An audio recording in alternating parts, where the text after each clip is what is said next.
My entire life I'd been struggling with emotional issues, and a lot of times that didn't end well for me, and I made a lot of poor decisions that hurt a lot of people I cared about. I've come to Carrickfergus to meet with Daniel and talk to him about his experiences with mental health difficulties. I understand you've had some issues dealing with mental health, anxiety and anger. Can you start by telling us a little bit about that? It really kicked into gear whenever I was about 11. I was starting into high school, being a teenager and trying to fit in with people, and that put a whole pile of more pressure on me, and under my emotional state that I was in at the time, I really struggled to deal with that.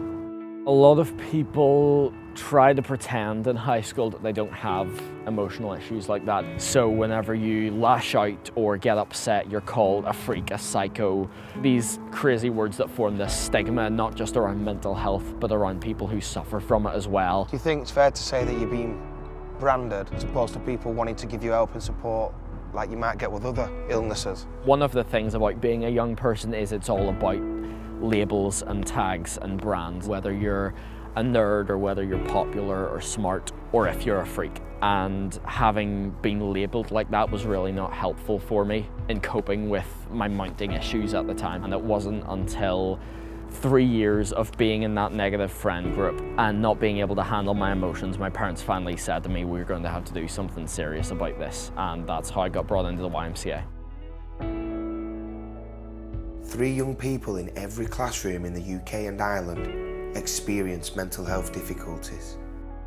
Tell me a little bit more about how the YMCA helped you deal with your mental health issues. Everything that happens in the building, whether you realise it or not, is designed to help you relax and let go of your problems.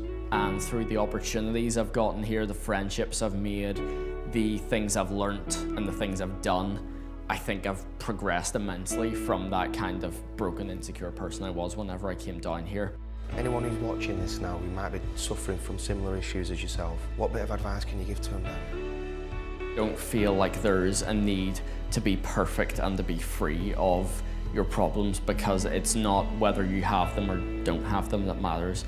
It's how you deal with them. So don't feel ashamed about it. Take opportunities and learn to live with your mental health issues, and eventually you'll notice them going away.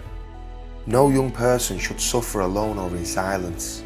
By speaking out, Daniel is using his experience to challenge the stigma surrounding mental health and to help other young people. Join our campaign and together we can tackle this stigma. Together we are whole.